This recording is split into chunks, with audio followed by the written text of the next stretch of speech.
I'll be back.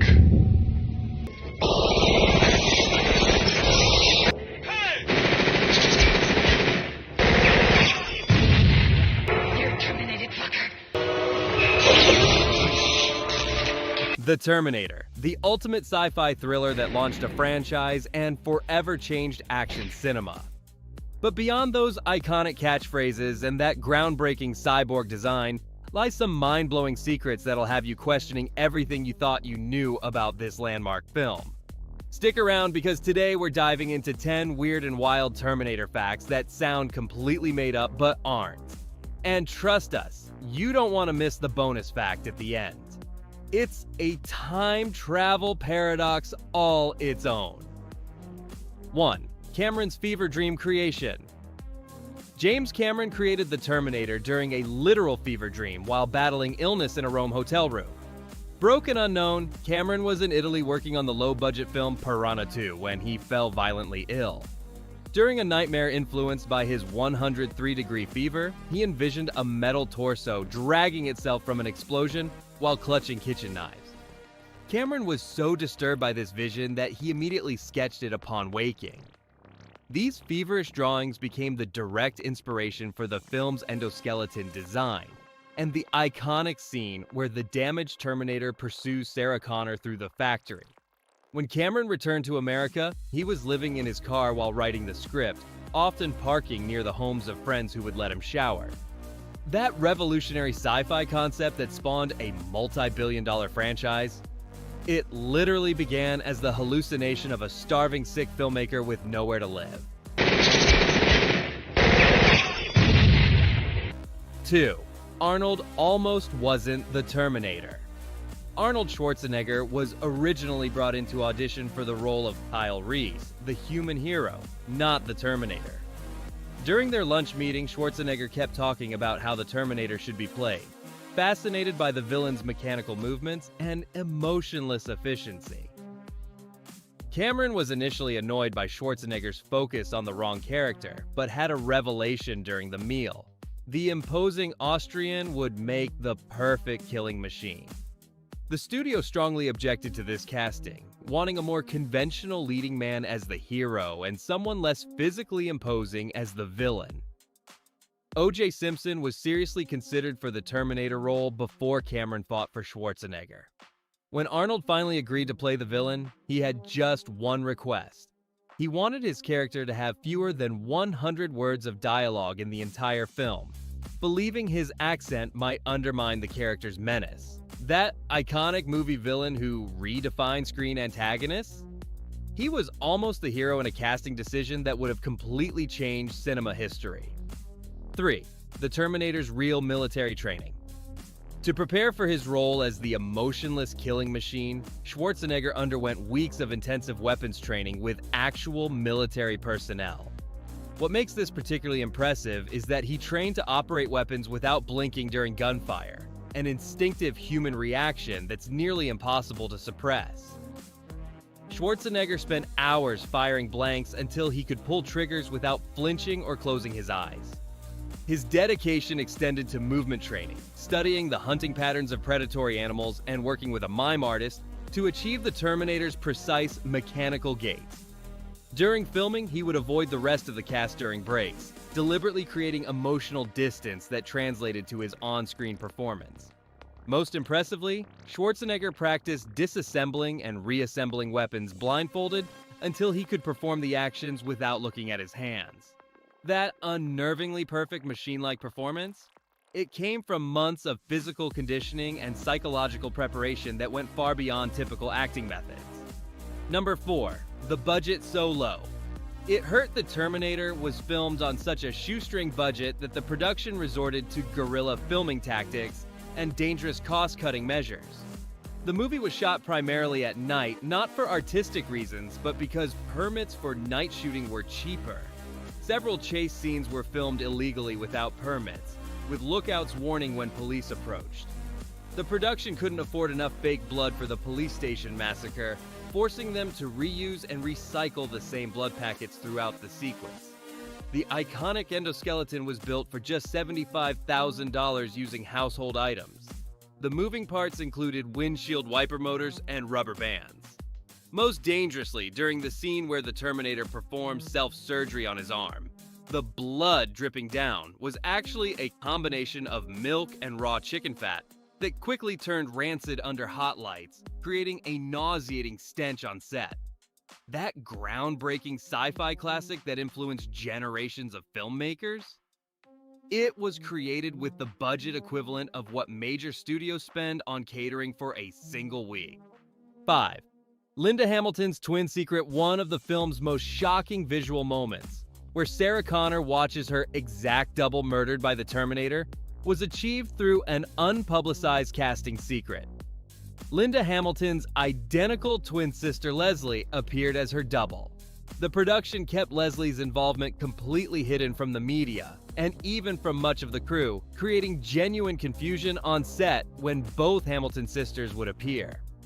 Leslie performed all of Sarah Connor's mirror scenes and served as the corpse in the apartment attack sequence.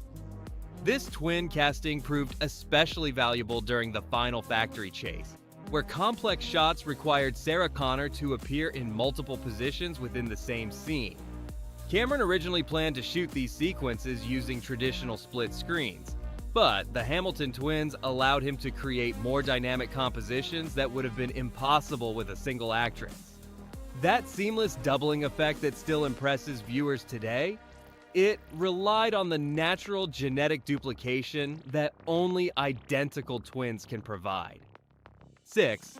The lawsuit inspiration.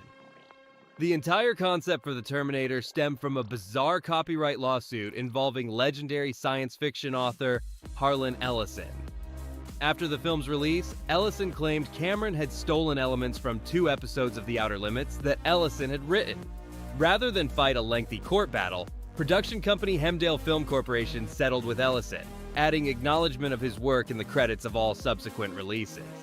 What makes this particularly interesting is that Cameron has consistently maintained he never saw the episodes in question, and the settlement was made against his wishes by producers concerned about legal costs. The irony deepened when Cameron himself later accused other filmmakers of stealing his ideas, creating a cycle of inspiration accusations that mirrors the film's time travel paradoxes. The creator controversy added an additional layer of intrigue to the film's legacy, with film scholars debating the true origins of its concepts for decades. That groundbreaking sci-fi movie that itself inspired countless imitators, its own inspiration remains a contentious legal and creative mystery. 7. James Cameron's stealth premiere attendance. When The Terminator premiered, James Cameron was so unsure about audience reaction that he secretly attended a regular public screening to gauge authentic responses. Wearing nondescript clothing and sitting in the back row of a packed theater, Cameron watched nervously as his creation unfolded before an unsuspecting audience. He later described the experience as terrifying, particularly during the slower exposition scenes where he feared viewers would lose interest. The defining moment came during the Tech Noir Club scene, when the Terminator appeared through the smoke and began methodically shooting victims. The audience erupted in screams and gasps. Cameron slipped out before the credits rolled to avoid being recognized, but called producer Gail Ann Hurd from a payphone outside the theater, saying simply, "I think we have a hit." That confidence in the film's success? It came only after Cameron personally witnessed ordinary moviegoers being genuinely terrified by his creation. 8. The deleted scenes that changed everything. Several crucial scenes were filmed but ultimately cut from the theatrical release, fundamentally altering how viewers understood the time travel mechanics. The most significant deleted sequence showed factory workers discovering the Terminator's crushed arm and damaged CPU in the hydraulic press, then having the items secretly transferred to a research division of Cyberdyne Systems.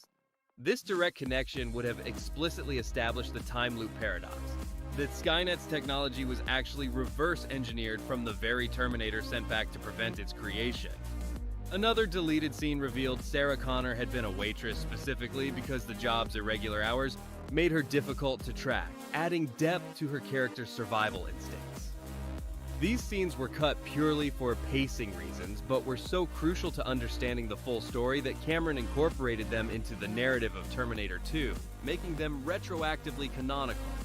That perfectly paced thriller that never slows down, it achieved its momentum by sacrificing explanatory scenes that would have made the plot's circular nature more explicit.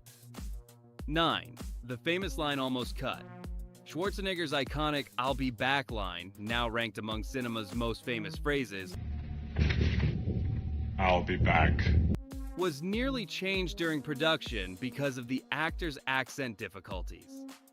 Schwarzenegger struggled to pronounce the contraction "I'll" naturally and suggested changing it to "I will be back."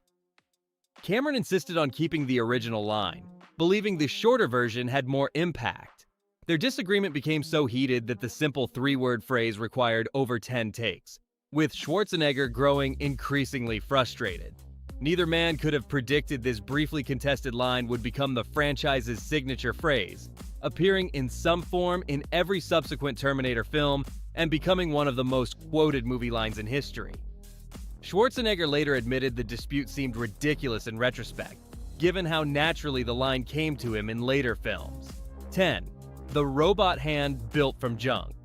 The film's most intricate special effect, the robotic arm used in the self-repair scene, was constructed from hardware store parts by a young Stan Winston on a budget of just $75.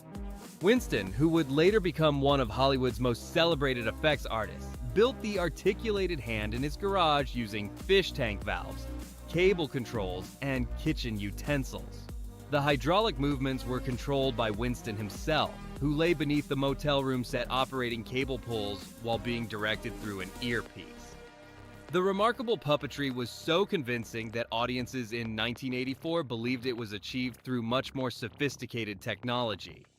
This handcrafted approach extended to the full-body endoskeleton, which was a mixture of chrome-plated plastic, actual metal parts, and stop-motion miniatures depending on the requirements of each shot. And there you have it.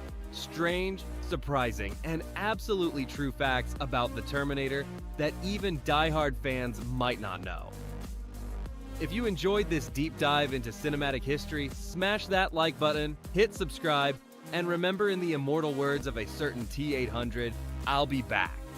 We'll see you next time for more movie secrets that are stranger than fiction.